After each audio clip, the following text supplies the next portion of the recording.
selamat pagi pemirsa. Berita Padang hadir kembali hari ini bersama saya Adini dan sejumlah informasi telah kami siapkan untuk Anda. Berikut selengkapnya.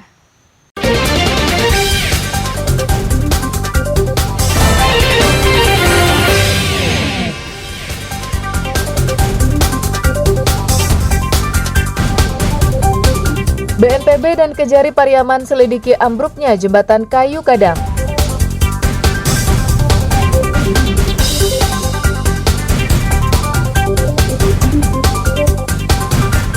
Dua pencari ikan ditemukan tewas di sungai.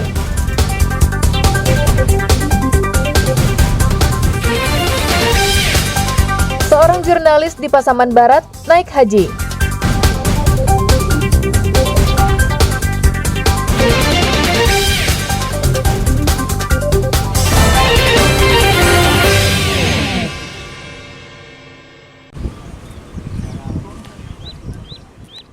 Kedua instansi pemerintah tersebut ingin melihat secara langsung jembatan yang ambruk pada 7 Mei lalu.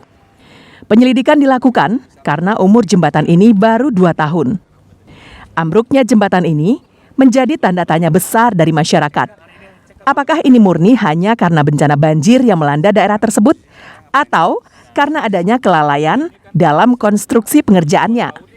Badan Nasional Penanggulangan Bencana Nasional juga merasa heran jembatan dengan panjang keseluruhan 101 meter ini yang baru berusia 2 tahun bisa ambruk separuhnya.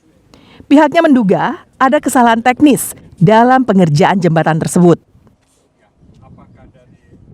Kemungkinan ya pengerjaannya barangkali kontraktornya juga kurang, barangkali ya, saya bukan negatif thinking tapi barangkali ya kurang memperhatikan kekuatan konstruksi pada saat terjadi bencana yang masif ya, karena tidak dari kondisi yang seperti itu sampai konstruksi di bawah embusmen itu sudah sampai hilang kayak gitu, berarti kan ada persoalan di situ yang kurang memadai barang. Sementara itu, pihak Kejaksaan Negeri Pariaman menyatakan pihaknya masih sebatas mengumpulkan data dan informasi.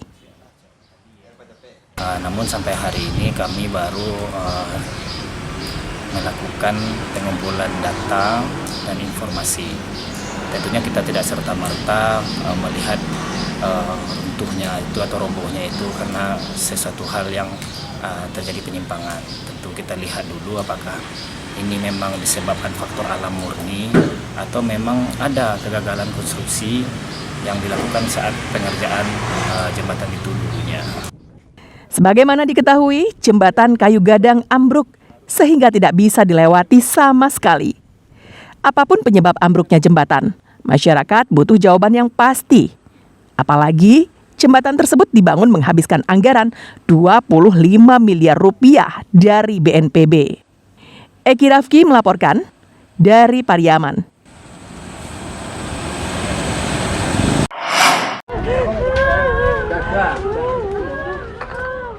Kobaran api melahap habis sebuah rumah permanen, sebuah sepeda motor di daerah Dadok, Tunggul Hitam, Kota Padang pada Selasa petang.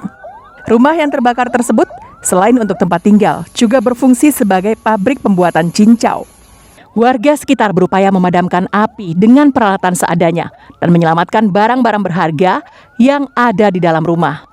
Dinas Pemadam Kebakaran Kota Padang mengerahkan puluhan personel dan 4 mobil ke lokasi. Petugas harus bekerja keras karena rumah yang terbakar berada di permukiman yang padat. Petugas berhasil memadamkan api dalam tempo 2 jam. 2 armada dari Mako dan ditambah dengan 2 armada dari pos terdekat. Iya, sana ada usaha cincau juga. Ada 2 bangunan, yang satu rumah yang di depan ditambah yang di belakang tuh hampir mengenai rumah tersebut, jadi tidak menyebar ke rumah yang di belakang. Untuk armada 5 armada dan ditambah 60 personil.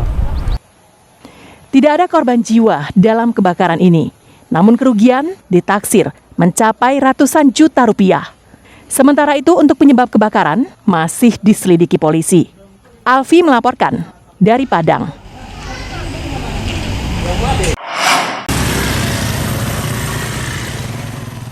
Jalan Lamin Kampung Jamba yang terletak di Kanagarian Ambuang Kapua, Kecamatan Padang Sago, Padang Pariaman, dibangun tahun 1985.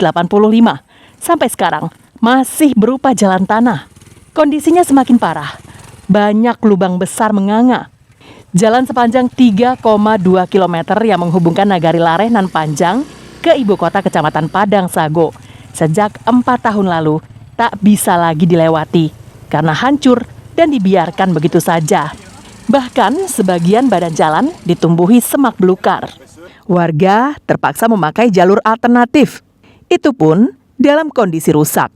Bila hujan, jalan alternatif itu tidak bisa dilewati. Kesulitan sangat terasa ketika hendak berobat ke puskesmas atau berbelanja ke pasar Padang Sago. Jalan setiap hari rutin setiap hari, pagi, sore, siang. Jadi jalan ini kalau hujan nggak bisa dilewati, itu susah. Hasil bumi juga payah.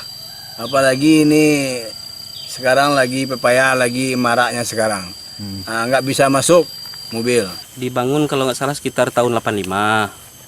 Terus waktu Bupati kalau nggak salah Anas Malik. Terus sampai sekarang ya 3 tahun 4 tahun belakangan ini udah nggak bisa dilewati, Pak. Kondisi jalan ini menambah panjang daftar infrastruktur yang diabaikan pemerintah Padang Pariaman. Eki Rafki melaporkan dari Padang Pariaman.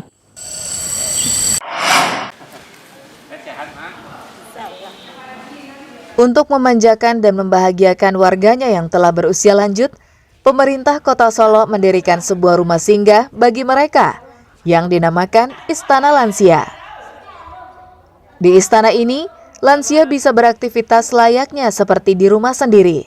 Istana yang diprakarsai oleh pemerintah Kota Solo berlokasi di daerah Sembilan Korong, Kecamatan Lubu Sikara, pusat Kota Solo. Seperti yang terlihat pada Senin pagi, sejumlah lansia terlihat sedang memasak makanan di sebuah tempat yang telah disediakan, lengkap dengan bahan-bahan masakan yang akan mereka buat. Kegiatan yang dilakukan itu merupakan kegiatan rutin yang mereka laksanakan setiap hari Senin. Sebelumnya mereka melakukan berbagai kegiatan seperti olahraga pagi, sholat sunnah berjamaah, cek kesehatan, dan berbagai kegiatan lainnya. Mereka sangat senang dengan banyak kegiatan di tempat tersebut. Menurut salah seorang lansia, setiap harinya mereka mendapatkan berbagai kegiatan di istana tersebut. Bahkan ada program tiap tahunnya, yakni bertamasya ke daerah lainnya. Sembahyang duha, sudah itu mengaji. Sudah ngaji itu istirahat ya. Sudah makan zuhur, istirahat. 2:30 baru pulang. Gimana Bu perasaannya Bu di sini Bu? Ya, senang. Doa lah. Kalau datang PKK kemarin ngajar kami ikut tu nyanin. Kalau datang orang puskesmas, nyagi kami ubek ni perso tensi. Kalau datang orang dari rumah sakit umum, ni perso lah tensi kami, ni suruh kami bersenam. Nah, tu nyagi kami pengarahan. Misalnya kau anak sakit, kau beknya, kau jangan makan. Katanya juga pernah diajak jalan-jalan. Ke Padang kami pergi, ke masjid baru tu Masjid Rancak Tabak Kasih. Surah itu kami mengaji lah. Nah, sudah mengaji, kau tu orang lah ngaji lo. Kami salat berjamaah lah, zuhur lah. Lah sudah salat berjamaah, kami makan lah. Itu kerja kami. Menurut petugas Dinas Sosial Kota Solo, rumah singgah yang dinamakan Istana Lansia ini bertujuan untuk membahagiakan para orang tua lanjut usia, agar mereka tidak merasa bosan dan jenuh saat sedang sendirian di rumahnya. Saat ini setidaknya ada 10 orang lansia yang tersebar dari berbagai kelurahan yang berada di Istana Lansia ini setiap harinya. Rata-rata mereka yang ada di Istana Lansia ini berumur 70 tahun hingga 80 tahun.